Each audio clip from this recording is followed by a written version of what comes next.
Welcome student. અગાઉના લેક્ચરમાં આપણે ફિનાન્સ અકાઉન્ટમાં યુનિટ નંબર 1 લિવરેજ વિશે ચર્ચા કરી રહ્યા છીએ. અગાઉ આપણે કાલના લેક્ચરમાં કંપની માટે અલગ અલગ 3 વિકલ્પો આપ્યા હોય, 3 યોજનાઓ આપી હોય, જેમાં એક યોજનામાં કંપની ઇક્વિટી શેર બહાર પાડતી હોય, એક યોજનામાં કંપની ડિબેન્ચર અને ઇક્વિટી શેર બહાર પાડતી હોય, અને એક યોજનામાં કંપની ઇક્વિટી શેર અને પ્રેફરન્સ શેર બહાર પાડતી હોય, એવા પ્રકારની રીતનો દાખલો છે જોયો. અને તમને 5 વર્ષ કે 4 કે 5 અલગ અલગ વ્યાજ અને કરવેરા પહેલાંની આવક છે આપેલી હોય છે. એવો આપણે ગયા લેક્ચરમાં છે એ દાખલો જોયો હતો.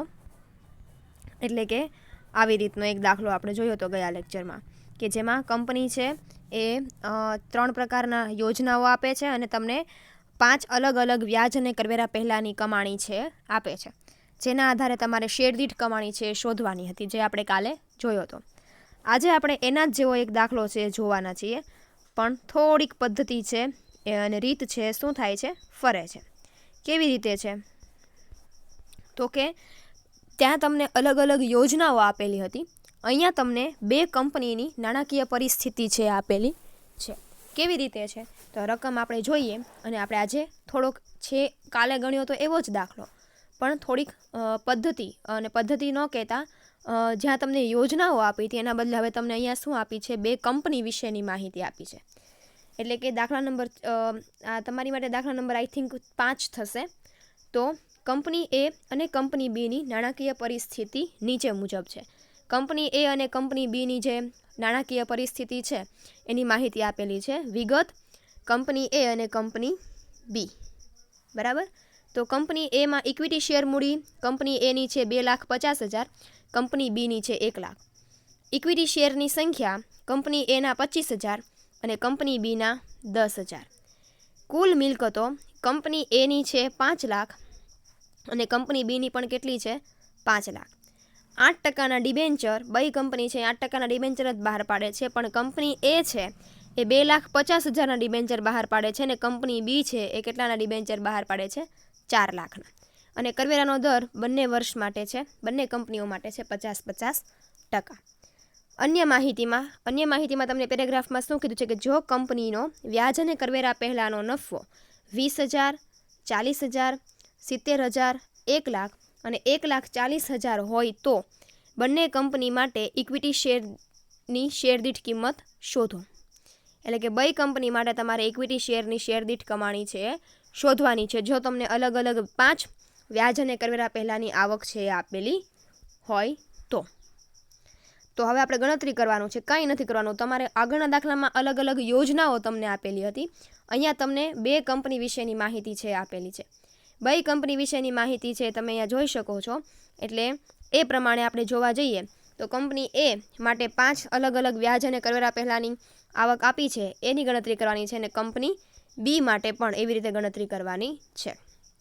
તો કંપની એ માટે વિગત અને રકમની 5 કોલમ આવશે. 5 રકમની કોલમ છે પડશે. શું કામ તો કે કંપનીએ વ્યાજ અને કરવેરા પહેલાંની રકમ છે અલગ અલગ 5 આપણને આપેલી છે, એટલે કે સૌથી પહેલાં વિગત અને 5 છે રકમ આવશે.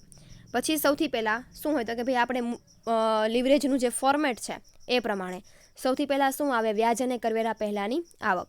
તો કે આપણને કંપનીએ વ્યાજ અને કરવેરા પહેલાંની આવક કેટલી આપી છે તો કે 5 આપેલી છે અલગ અલગ. પહેલી 20,000, બીજી રકમ 40,000, ત્રીજી રકમ 70,000, ચોથી રકમ 1 લાખ અને પાંચમી રકમ 1,40,000. બાદ થશે વ્યાજ. જેમ એઝ ઇટ ઇઝ તમે ફોર્મેટ યાદ રાખો છો એમ જ ફોર્મેટ અહીંયા યાદ રાખવાનું છે. બરાબર. એટલે બાદ થશે વ્યાજ. વ્યાજ કેવી રીતે તો કે ભાઈ કંપની ડિબેન્ચર બહાર પાડતી હોય તો કંપની છે વ્યાજ આપશે. તો કે ભાઈ કંપની એ છે એ પોતાની મૂડી માળખામાં 8%ના 2,50,000ના ડિબેન્ચર છે એ બહાર પાડે છે. તો વ્યાજની ગણતરી કેમ થશે તો કે ભાઈ 2,50,000 ગુણ્યા 8%. એટલે જે આવે એ તમારું શું થાય, વ્યાજ. તો કે 2,50,000ના 8% કરો એટલે 20,000. તો કે બધામાંથી 20,000 શું થશે, બાદ થશે. 20,000માંથી 20,000 બાદ થાય અને જે આપણને મળે એ શું મળે છે, કરવેરા પહેલાંની આવક. 20,000માંથી 20,000 બાદ થાય એટલે 20,000 વધે. 40,000માંથી 20,000 બાદ થાય એટલે 20,000. 70,000માંથી 20,000 વ્યાજના બાદ થાય એટલે 50,000. 1 લાખમાંથી 20,000 બાદ થાય એટલે 80,000. 1,40,000માંથી 20,000 બાદ થાય એટલે 1,20,000. જે આવે એ આપણી શું આવે? કરવેરા પહેલાંની આવક અથવા તો કરવેરા પહેલાંનો નફો. હવે બાદ થશે કરવેરો. તો 50% આપણને કીધેલું છે કંપનીમાં કેટલા ટકા કરવેરાનો દર છે? તો કે ભાઈ 50% કંપનીનો કરવેરાનો દર છે. બંને કંપની માટે સેમ જ છે. તો પહેલા વર્ષમાં છે 20,000માંથી 20,000 બાદ થઈ જાય છે એટલે અહીંયા કાંઈ આવશે નહીં, એટલે કે કરવેરા બાદની આવક પણ શું આવશે? ડેશ આવશે. અહીંયા 20,000 છે, કરવેરા પહેલાંની આવકના 50% કરો, 20,000ના 50% 10 એટલે કે 20માંથી 10,000 જાય એટલે કેટલા વધે? 10,000. 50,000ના 50% કરો એટલે 25,000. 25,000 છે 50,000માંથી જાય તો કેટલા વધે? 25,000. 80,000ના 50% 40,000 થાય. 80,000માંથી 40,000 જાય એટલે 40,000. અને 1,20,000ના 50% કરો એટલે 60,000. અને 1,20,000માંથી 60,000 જાય એટલે કેટલા વધે? 60,000. જે મળે એ તમારું શું હશે? કરવેરા બાદની આવક અથવા તો કરવેરા બાદનો નફો. બરાબર. હવે ફોર્મેટ પ્રમાણે બાદ થશે પ્રેફરન્સ શેર હોલ્ડરોનું ડિવિડન્ડ. પ્રેફરન્સ શેર હોલ્ડરોનું ડિવિડન્ડ બાદ કરવું પડે જો આપણને કંપનીમાં રકમમાં પ્રેફરન્સ શેર આપેલા હોય તો કે ભાઈ મૂડી માળખામાં એ કંપનીની જે નાણાકીય પરિસ્થિતિ આપણને આપી છે એ બી કંપનીની, એમાં કોઈ પણ પ્રકારના પ્રેફરન્સ શેર વિશેની માહિતી આપી નથી. એટલે કંપની પ્રેફરન્સ શેર હોલ્ડરોને ડિવિડન્ડ ચૂકવવાનું આવશે નહીં. એટલે પ્રેફરન્સ શેર હોલ્ડરોને ડિવિડન્ડ ચૂકવવાનું ન હોય એટલે ત્યાં બધામાં શું આવશે? ડેશ આવશે. અને જે આવે એ તમારો શું આવશે? ઇક્વિટી શેર હોલ્ડરોને ચોખ્ખો વહેંચણી પાત્ર નફો. એટલે કે જે એઝ ઇટ ઇઝ છે ઉપર જે આવ્યો તો કરવેરા બાદનો નફો એ જ તમારો ચોખ્ખો નફો એટલે કે વહેંચણી પાત્ર નફો થશે. 10,000, 25,000, 40,000 અને 60,000 ભાંગ્યા ઇક્વિટી શેરની સંખ્યા. ફોર્મેટ પ્રમાણે હવે શું આવશે? ભાગાકારમાં ઇક્વિટી શેરની સંખ્યા આવશે. તો કે ભાઈ તમને રકમમાં અહીંયા ઇક્વિટી શેરની સંખ્યા આપી દીધી છે 25,000 રૂપિયા. 25,000 ઇક્વિટી શેર કંપની બહાર પાડે છે. એટલે તમને ડાયરેક્ટ ઇક્વિટી શેરની સંખ્યા આપી છે એટલે કે અહીંયા તમારે ઇક્વિટી શેરની સંખ્યા પણ શોધવાની નથી. તો પહેલા ઓપ્શનમાં પહેલા વ્યાજ અને કરવેરા પહેલાંનું જે કોલમ છે એમાં ભાગ્યા 25,000 કરો એટલે શેર દીઠ કમાણી આવશે ડેશ, કારણ કે આપણી પાસે અગાઉ કાંઈ રકમ છે જ નહીં. 10,000 ભાગ્યા 25,000 કરો એટલે 0.4 શેર દીઠ કમાણી. 25,000 ભાગ્યા 25,000 કરો એટલે 1. 40,000 ભાગ્યા 25,000 કરો એટલે 1.6 અને 60,000 ભાગ્યા 25,000 કરો એટલે કેટલા આવશે? 2.4. એટલે કે કંપની એ માટે જ્યારે અલગ અલગ 20,000, 40,000, 70,000, 1,00,000 અને 1,40,000 વ્યાજની કમાણી આપી હોય, વ્યાજ અને કરવેરા પહેલાંની આવક આપી હોય ત્યારે તમારી શેર દીઠ કમાણી કેટલી આવે? તો કે ભાઈ આપણે આ શોધી એવી રીતે આપણને મળે છે. સેમ એઝ ઇટ ઇઝ તમારે કેમ કરવાનું છે? બી કંપની માટેની ગણતરી છે કરવાની છે. અત્યાર સુધી તમે એ કંપની માટે ગણતરી કરતા હતા ત્યારે તમે એ કંપનીની વિગતમાં જેટલી રકમમાં માહિતી આપી હતી એ વિશેની માહિતી તમે ધ્યાનમાં લેતા હતા. આ વિશે આ જે માહિતી છે એ તમે ધ્યાનમાં લેતા હતા. હવે તમારે કઈ માહિતી ધ્યાનમાં લેવાની? બી કંપનીની ગણતરી કરતા હો ત્યારે બી કંપની માટેની માહિતી છે એ ધ્યાનમાં લેવાની.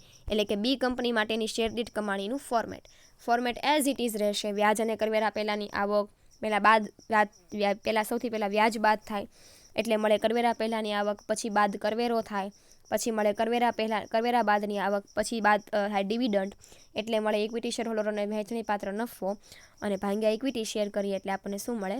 શેર દીઠ સંખ્યા. એટલે બી કંપનીની વાત કરીએ તો બી કંપનીમાં પણ અલગ અલગ 5 જે આપણને વ્યાજ અને કરવેરા પહેલાંની આવક આપેલી છે એવી રીતે 5 કોલમ છે આવશે. 20,000, 40,000, 70,000, 10, 1,00,000 અને 1,40,000. સૌથી પહેલાં બાદ થશે વ્યાજ. તો કે ભાઈ હવે અહીંયા આપણને કેટલું વ્યાજ આપેલું? તો કે ભાઈ બી કંપની જે છે એ 4,00,000 ઇક્વિટી શેર બહાર પાડે છે દરેક રૂપિયા 8%ના લેખે. એટલે 4,00,000ના 8% કરીએ અને જે આવે એ તમારું શું થાય? વ્યાજ થાય. એટલે કે 8 ચોક 32,000 છે એ તમારું શું આવશે? વ્યાજ આવશે. એટલે કે બધી કોલમમાંથી બધા વ્યાજ અને કરવેરા પહેલાંની રકમમાંથી આપણે 32,000 વ્યાજ છે બાદ કરશું. એટલે કે જે આપણને મળશે એ શું મળશે? કરવેરા પહેલાંનો નફો. 20,000માંથી 32,000 જાય એટલે -12,000. 40,000માંથી 32,000 જાય એટલે 8,000. 70,000માંથી 32,000 જાય એટલે 38,000. 1,00,000માંથી 32,000 જાય એટલે 68,000 અને 1,40,000માંથી 32,000 જાય એટલે 1,08,000. એટલે જે આવે એ આપણી શું આવશે? કરવેરા પહેલાંની આવક.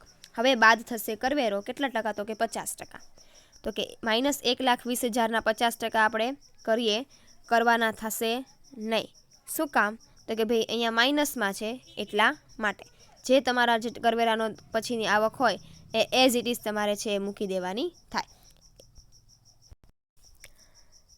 સોરી, અહીંયા 12,000 જે છે -12,000 એના તમે કરવેરાનો દર કરો એટલે તમને મળશે 50% કરો એટલે માઇનસ કેટલા આવે 6,000. 50% કરવેરો કરો અને જે આવે એ કેટલું આવે -6,000. એટલે કે -6,000 કરો એટલે કે 12,000માંથી -6,000 થાય એટલે વધે કેટલા -6,000. 8,000ના 50% કરો એટલે 4,000 આવે તો વધે કેટલા 4,000. 8,000માંથી 4,000 જાય એટલે 4,000. 38,000ના 50% કરો એટલે 19,000 આવે એટલે કે 38માંથી 19,000 જાય એટલે કેટલા વધે 19,000. 68,000 છે એના 50% કરો એટલે કેટલા આવે 64,000. 34,000 એટલે કે 68,000માંથી 34,000 જાય એટલે કેટલા વધે 34,000. અને 1,08,000ના 50% કરો એટલે કેટલા આવે 54,000. તો કે 1,08,000માંથી 54,000 જાય એટલે કેટલા વધે 54,000. હવે બાદ થશે ફોર્મેટ મુજબ બાદ થશે શું? તો કે ભાઈ ડિવિડન્ડ. તો કે પ્રેફરન્સ શેર હોલ્ડરોનું ડિવિડન્ડ છે બાદ થાય, પણ કંપની છે એ પોતાના મૂડી માળખામાં કોઈ પ્રેફરન્સ શેર બહાર પાડતી નથી એટલે ડિવિડન્ડ અહીંયા આવશે નહીં. એટલે કે બધે ડિવિડન્ડમાં શું આવશે ડેશ આવશે.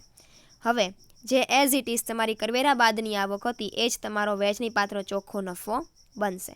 હવે અહીંયા આપણે જોવા જઈએ તો -6,000 જે છે એને ભાગ્યા જે તમારા શેરની સંખ્યા આવે એ તમારે કરવાની થશે. અહીંયા થોડીક લખવામાં ભૂલ છે એટલે હું તમને જે આ સ્ક્રીન ઉપર કરીને દેખાડું છું એ જ તમારે સાચું માનવાનું છે. એટલે કે ઇક્વિટી શેર હોલ્ડરોનો વહેંચણી પાત્ર નફો છે એ આપણને મળી ગયો છે. અહીંયા આપણે પ્રેફરન્સ શેર હોલ્ડરોનું ડિવિડન્ડ બાદ કરેલું નથી એટલે એઝ ઇટ ઇઝ જે તમારો કરવેરા બાદનો નફો હોય એ જ તમારો ચોખ્ખો નફો થશે.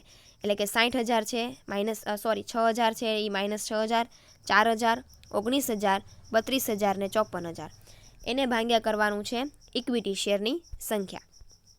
એટલે કે કંપની ઇક્વિટી શેર કેટલા બહાર પાડે છે? તો કે આપણે જોઈ લઈએ આપણને અહીંયા સંખ્યા કેટલી આપી છે. તો કે કંપની બી માટે ઇક્વિટી શેરની સંખ્યા કેટલી છે? તો કે ભાઈ 10,000. એટલે કે જે વહેંચણી પાત્ર ચોખ્ખો નફો આપ્યો છે એને ભાગ્યા બધામાં તમારે શું કરવાના છે ભાગાકારમાં 10,000. એટલે કે -6,000 ભાગ્યા 10,000 કરો એટલે કેટલો આન્સર આવશે 0.6 પણ -0.6. 4,000 ભાગ્યા 10 કરો 4,000 ભાગ્યા 10,000 કરો એટલે -0.4. 19,000 ભાગ્યા 10 કરો એટલે 1.19. 34,000 ભાગ્યા 10 કરો એટલે 3.4 અને 54,000 ભાગ્યા 10,000 કરો એટલે 5.4.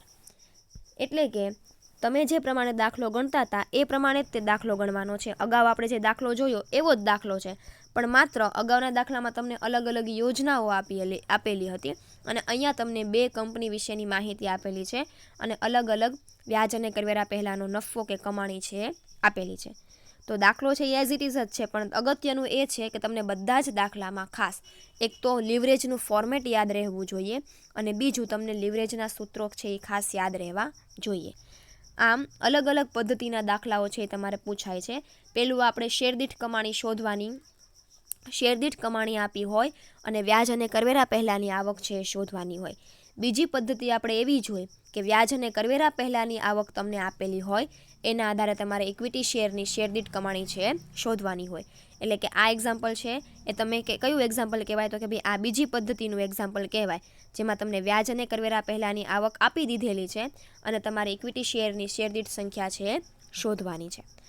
નેક્સ્ટ લેક્ચરમાં આપણે હજી એકાદો આવો દાખલો છે એ જોઈશું જેથી તમને વધારે આ દાખલો છે એ ક્લિયર થાય. તો આજના લેક્ચરમાં આપણે એટલું રાખીએ છીએ. Thank you.